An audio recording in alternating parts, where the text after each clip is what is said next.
In 1513, a Medici sat down in the chair of St. Peter. He took the name Leo X. The family that started as wool merchants now ran the Catholic Church. This didn't happen by accident. It took 100 years of careful work, loans, marriages, assassinations, and one very specific skill: knowing when a pope needed money. The story starts not in Rome but in Florence in the early 1400s. The city was run by competing merchant families. The Medici were not yet the most powerful among them. Giovanni de Medici founded the bank in 1397. He was cautious, private, and methodical. He didn't chase power openly. He lent money to people who had it. The church was his biggest client, not because Giovanni was especially devout, because the church was the largest financial institution in Europe, and it was badly managed. Tithes collected in England had to reach Rome. Crusade funds raised in Germany needed to pay troops in the East. Every transfer crossed borders, bandits, and competing currencies. The church had no system for any of it. Giovanni built that system. The Medici Bank opened branches in Rome, Venice, Geneva, Bruges, and London. Each one was legally separate, run by a local partner, but coordinated from Florence. By the time Giovanni died in 1429, the bank held accounts for 3 cardinals and had processed funds for 2 papal campaigns. His son Cosimo inherited a machine. Cosimo de Medici was a different kind of man. Where his father avoided attention, Cosimo collected it, carefully, deliberately, always with something in return. He understood that money without political cover was fragile. A rival family or a hostile government could seize your assets, exile your partners, burn your ledgers. You needed protection from above. The opportunity came in 1433. Pope Eugene IV fled Rome in a boat disguised as a monk. A city council had declared him deposed. His treasury was empty. Cosimo received him in Florence. He offered a loan, 10,000 florins, enough to maintain a small army for a year. There was no public contract. The terms were discussed privately. When Eugene reclaimed Rome 3 years later, the Medici Bank received the exclusive right to collect and transfer papal revenues across Europe. One loan to a man at his lowest point. That was how Cosimo bought the Vatican's financial system. The arrangement was simple in structure and enormous in scale. Every bishop who owed Rome money sent it through the Medici. Every papal appointment that required a fee, and most did, was processed through their accounts. The church ran on a fee economy. You paid to become a bishop. You paid to receive a dispensation. You paid to have your case heard in Rome rather than a local court. The Medici collected a percentage of all of it. Historians estimate the Roman branch of the Medici Bank generated between 50 and 60% of the entire bank's profits during this period. The Vatican was their most valuable franchise. But Cosimo wasn't satisfied with money alone. He began moving people. A cardinal who owed the Medici Bank a significant sum was easier to influence than one who didn't. Cosimo began extending credit to church officials strategically, not just commercially. He funded the campaigns of cardinals he trusted. He withheld credit from those who opposed Florentine interests. He never did this crudely. There were no threats, no confrontations. A cardinal would simply find that his request for additional funds was delayed. His letter of credit hadn't arrived. His account needed review. By the time the matter was resolved, the vote had passed without him. Cosimo built the same system in Florence. He controlled the city not through formal office, but through debt. When you needed a loan, you went to the Medici. When you owed them money, your politics adjusted accordingly. He called this approach keeping his friends close. Contemporaries called it something else. It worked either way. In 1439, the Council of Florence brought together the Eastern and Western churches in a last attempt at reunification. Cosimo hosted it. He paid for it. The council failed theologically, but Cosimo used it to import Greek scholars, manuscripts, and artists into Florence. He funded what became the Platonic Academy. The city became the intellectual center of Europe. This was deliberate. A city of artists and philosophers attracted fewer military enemies than a city of bankers and merchants. Culture was camouflage. When Cosimo died in 1464, the city gave him a title no Florentine had held since the Romans, Pater Patriae, father of the fatherland. His son Piero inherited the bank and the alliances. He also inherited the enemies. Piero was sick for most of his short rule. He managed the bank from bed, dictating letters through secretaries. He kept his father's system intact but couldn't expand it. When Piero died in 1469, his son Lorenzo was 19 years old. Lorenzo de Medici had been educated for exactly this moment: languages, philosophy, poetry, diplomacy. His tutors had prepared him for a court, not a counting house. He was not a good banker. The Medici finances began deteriorating under his management almost immediately. He was distracted, generous with money he didn't have, and more interested in politics than ledgers. But as a political operator, he had no equal in Italy. Lorenzo understood something his grandfather had discovered but never fully exploited. The papacy was not just a financial client, it was the most powerful political office in Europe. Whoever shaped it, shaped everything. He began placing allies inside the church with more aggression than Cosimo had ever shown. He lobbied for cardinals, he funded church-building projects in Rome, he sent Florentine artists south, Botticelli, Ghirlandaio, Perugino, to paint the Sistine Chapel. The artists weren't gifts, they were ambassadors. Each painting was a statement about whose city produced the finest minds. Rome was decorated with Florentine work, and everyone knew who paid for it. Then came April 26, 1478. The Papacy family, rivals of the Medici, had secured backing from Pope Sixtus IV and the King of Naples. They planned to kill both Lorenzo and his brother Giuliano during High Mass in Florence Cathedral. Giuliano was stabbed 19 times. He died in the nave. Lorenzo was wounded but escaped into the sacristy. He survived. The conspiracy collapsed within hours. The Papacy were hunted through the streets. Some were hanged from windows. The Archbishop of Florence, who had been part of the plot, was hanged in his vestments from the window of the city hall. Sixtus IV excommunicated Lorenzo and placed all of Florence under interdict. No sacraments, no masses, no burials with last rites. He then sent a papal army south to attack the city. Lorenzo's response was unexpected. He sailed to Naples alone, without bodyguards or an army, and negotiated directly with King Ferdinand. He returned with a peace agreement. The papal invasion collapsed without its main ally. Florence celebrated.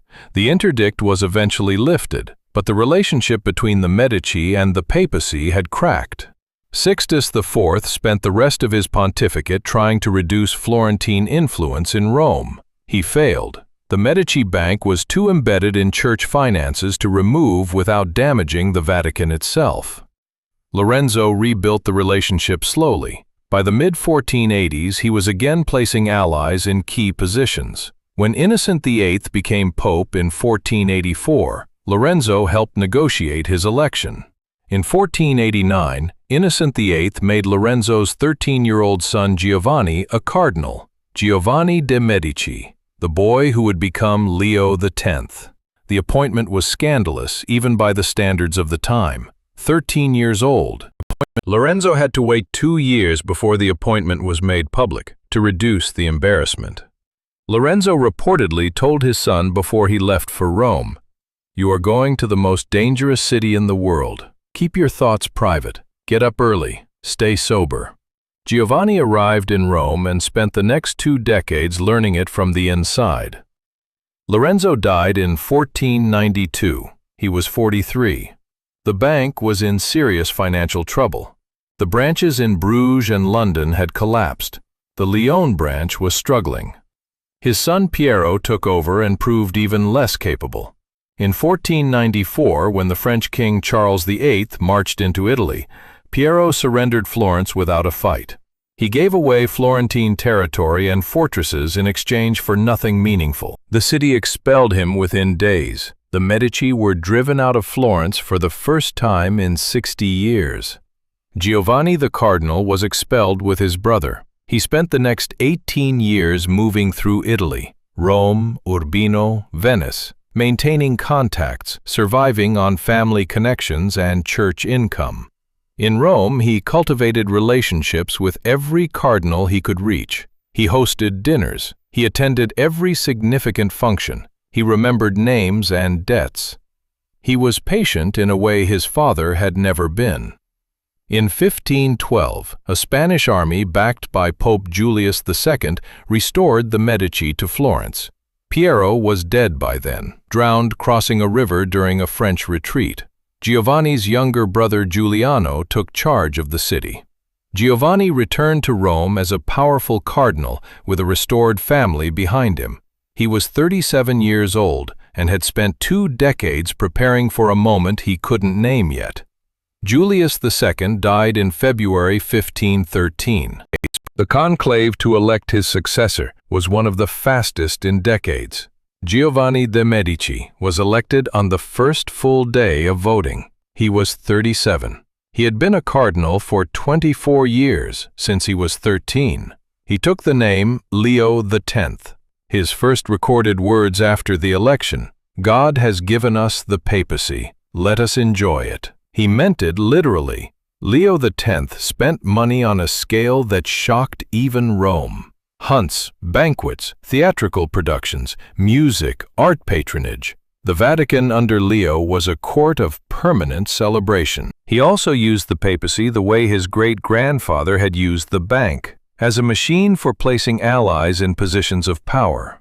He appointed his cousin Giulio de Medici as a cardinal. He gave church positions to Florentines across Italy. He managed the College of Cardinals like a personnel department.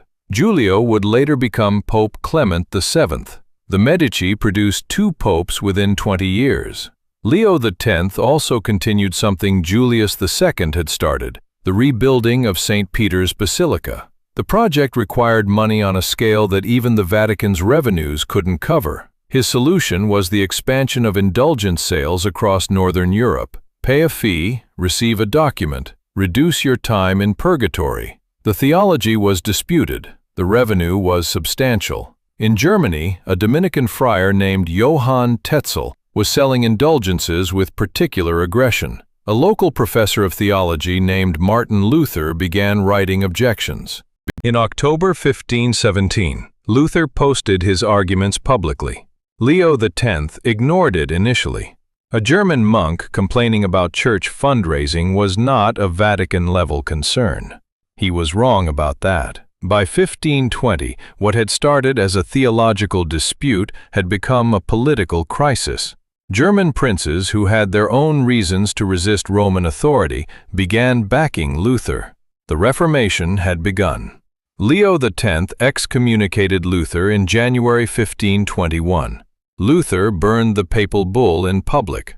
The split was permanent. Leo X died in December 1521, suddenly, possibly from malaria. He was 45. The Vatican treasury was empty. He had spent everything. His cousin Giulio was elected as Clement VII in 1523. He inherited the financial wreckage and the growing Protestant crisis. Clement VII was intelligent and indecisive. He tried to balance every competing power and satisfied none of them. He played France against the Holy Roman Empire and managed to end up at war with both. In May 1527, the army of Holy Roman Emperor Charles V entered Rome. The soldiers hadn't been paid in months. They sacked the city for 8 days. Clement VII fled into Castel Sant'Angelo through a hidden corridor. He watched Rome burn from the battlements. The Swiss Guard died defending the Vatican. Around 4,000 Romans were killed. The artistic treasures of a century were looted or destroyed. The sack of Rome ended the Italian Renaissance as a political project. Florence expelled the Medici again. Clement VII, humiliated and imprisoned, signed terms that left him a vassal of the emperor. He was released in 1528. He spent the next 7 years trying to recover what couldn't be recovered. The Medici returned to Florence in 1530, this time not as merchants, but as hereditary rulers. Alessandro de' Medici became the first Duke of Florence. The Republic was finished. Clement VII died in 1534. His last significant act was refusing to grant Henry VIII an annulment of his marriage to Catherine of Aragon. Catherine was the emperor's aunt. Clement couldn't afford to offend Charles V. Henry VIII responded by breaking England from Rome entirely. The Church of England was established. Another piece of Catholic Europe was gone. The Medici had controlled the papacy for 100 years. At the beginning, they used that control to build a financial empire and protect a city. At the end, the same control helped trigger the fracture of Western Christianity. This is what power at that scale does. It creates consequences that outlast the intentions of the people who built it. Cosimo de Medici lent money to a desperate pope and got a monopoly on church finances. He wanted security for his family and his city. He got both for a while. Lorenzo de' Medici sent artists to Rome and placed his 13-year-old son in the College of Cardinals. He wanted influence and prestige. He got a pope. Leo X sat in the chair of St. Peter and declared the papacy something to be enjoyed. He spent a century of accumulated Medici influence in 30 years and left the church bankrupt and fractured. None of them planned it this way. Cosimo couldn't have predicted Luther. Lorenzo didn't imagine the sack of Rome. Leo X thought the German complaints would pass. The Medici were not unusually corrupt by the standards of their time. They were unusually effective. They took a system that ran on money and relationships and ran it better than anyone before them. The question their story raises is not whether they were good or evil. It's simpler than that. What happens when one family gets close enough to the center of an institution that they become part of its structure? The answer, in their case, was 100 years of Florentine dominance over the Catholic world, and a Reformation that changed Europe permanently. They built something that lasted. They also built something that broke.